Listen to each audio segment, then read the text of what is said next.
విజయనగరం జిల్లా శృంగవరపుకోట మండలం ఎస్కోట మండల కేంద్రంలో ఆటో డ్రైవర్లు నిరసన ర్యాలీ నిర్వహించారు.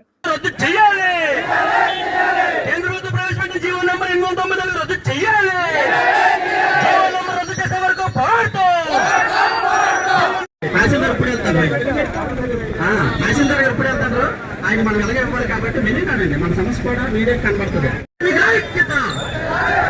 అలా దయచేసి అర్థం చేసుకుంటే వెళ్ళికడండి బ్యానర్లు కనబడతాయి. రండి రండి వెళ్ళికడండి కంగారు లేదు.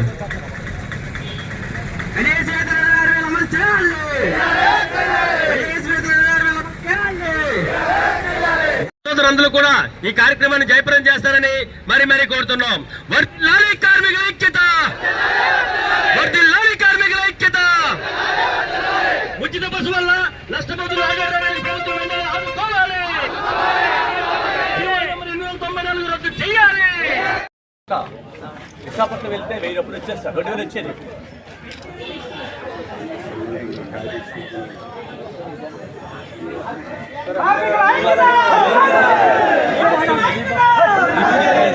ఆటో సంక్షేమాన్ని ఎంతో కొంత ఉపాధి ఆటో డ్రైవర్లు చూపించాలని కోరుతున్నారు సార్. దీని మీద ప్రభుత్వానికి కూడా పిలుపునిస్తున్నాము. కలెక్టరేట్ కూడా మేము అందరం కూర్చోవడం జరుగుతుంది. మా మీద గవర్నమెంట్ ఏమైనా యాక్షన్ తీసుకోకపోతే ఏమైనా కనీసం మేము చేసేదానికి ఫలితం మొత్తం భారీ ఎత్తున ఉద్దేశిస్తామనేసి ఇవ్వాలనేసి ఇవాళ ఏఐటీసీగా మేము డిమాండ్ చేస్తున్నాం.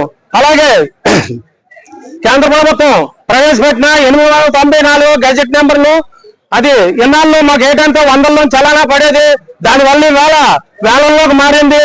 మా చలానాలు పెరిగి మేము ఆటోలు తిప్పడమే నష్టపరిహారంలో తిప్పుతుంటే దానికి తోడు ఇది ఒకటి సులభంగా మాకు మారింది. ఈ గజెట్ నెంబర్ 894 కూడా రద్దు చేయాలి. రద్దు చేసి ఈ ప్రీ బస్ కి మేము వ్యతిరేకం కాదు, అదే సమయంలోన మా డ్రైవర్లకి ప్రత్యామ్నాయ మార్గం చూపించాలి, సంక్షేమ బోర్డు ఏర్పాటు చేయాలని చెప్పేసి ఇవాళ ఏఐటీసీగా డిమాండ్ చేస్తున్నాం. సౌకర్యం ఆటోలకు కూడా మీరు ఇన్వెస్ట్ చేయండి. ఏదైతే కేరళలో ఒక ప్రత్యేకమైన యాప్ని తీసుకొచ్చారో అక్కడ ఆ యాప్ని ఇక్కడ కూడా అధ్యయనం చేసి తీసుకొచ్చి అటువంటి మహిళలు ఆటోలకు ఎక్కితే ప్రభుత్వమే ఆ డబ్బులు నేరుగా కార్మికుల తాలూకు అకౌంట్లకి జమ అయ్యే విధంగా చూడాలని చెప్పేసి మేము అడుగుతున్నాం. ఈరోజు ఆటో డ్రైవరు, మ్యాక్సికా డ్రైవరు వీళ్ళందరూ ఈరోజు పని చేస్తుంటే వీళ్ళు పని చేయడం వల్ల రోజుకి 5 లీటర్లు కనీసంగా డీజిల్ కలిస్తే ఈ ప్రభుత్వానికి 300 నుంచి 400 రూపాయల వరకు ఆదాయం వస్తుంది. ఎందుకంటే మనందరికీ తెలుసు అంతర్జాతీయ మార్కెట్ లో క్రూడ్ ఆయిల్ ధరలు తగ్గుతున్నాయి, కానీ మన పెట్రోల్ డీజిల్ ధర తగ్గలేదు, సెంచరీలు దాటిపోయాయి. మరి ఈ అదనంగా వస్తుందంటే ఏదైతే సుంకాలు వసూలు చేస్తున్నారో ఆ డబ్బులు ఎడిపోతున్నాయి. అంటే నేను బండి నడిపితే మీకు లాభం, కాబట్టి నేను రోడ్డు ఎక్కితే ఫైన్. ఈ రూపంలో వేధించడం ఆపాలి. ఏదైతే ఆటో డ్రైవర్లు స్పేర్ పార్ట్లు కావచ్చు, డీజిల్ కావచ్చు, లేదా ఇతర టైర్లు కావచ్చు, ఈ డబ్బులన్నిటి ద్వారా వస్తున్నటువంటి డబ్బుల్ని అందులో కనీసం 2% గాని మీరు పక్కన తీసి పెడితే మా డ్రైవర్లలో ఎవరి కష్టం వచ్చినా, ఎవరి కుటుంబంలో పెళ్ళైనా, లేదా ఎవరికి ఆపద వచ్చినా ఖచ్చితంగా నువ్వు సంక్షేమాన్ని అవ్వడానికి అవకాశం ఉంటది. ఆ విధంగా మీరు ఎందుకు చేయడం లేదని చెప్పేసి అడుగుతున్నాం. మీరేమో ఇప్పుడు ఏ లోలా కంపెనీకో ఏ కంపెనీకో ఎక్కడ 99 పైసలకి ఇస్తున్నారు, ఎందుకంటే ఉపాధి అంటున్నారు. మరి ఈ దేశంలో ఈ రాష్ట్రంలో దాదాపుగా 10 కోట్ల మంది రవాణా రంగం మీద ప్రత్యక్షంగా పరోక్షంగా ఆధారపడుతున్నారు. వాళ్ళకి నువ్వు 1 రూపాయి లెక్కలేదు, 1 రూపాయి ఇవ్వడం లేదు కూడా. మరి స్వయంగా ఉపాధి బతుకుతుంది, వాళ్ళ ఉపాధి ఎందుకు దెబ్బతీస్తున్నావు? అందుకనే ఈరోజు స్వయం ఉపాధిగా బతుకుతున్న వాళ్ళందరికీ సంక్షేమ బోర్డు ఏర్పాటు చేయండి. వాళ్ళకి పెన్షన్ ఇవ్వండి.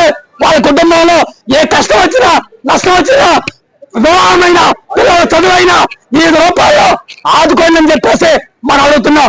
దీనికి అయితే ప్రభుత్వానికి అదనంగా 1 రూపాయి అవ్వదు, మన డబ్బులే ఇస్తే సరిపోద్ది. కానీ ఆ విధంగా అటు కేంద్ర ప్రభుత్వం కానీ ఇటు రాష్ట్ర ప్రభుత్వం కానీ అటువంటి ప్రయత్నం చేయడం లేదు.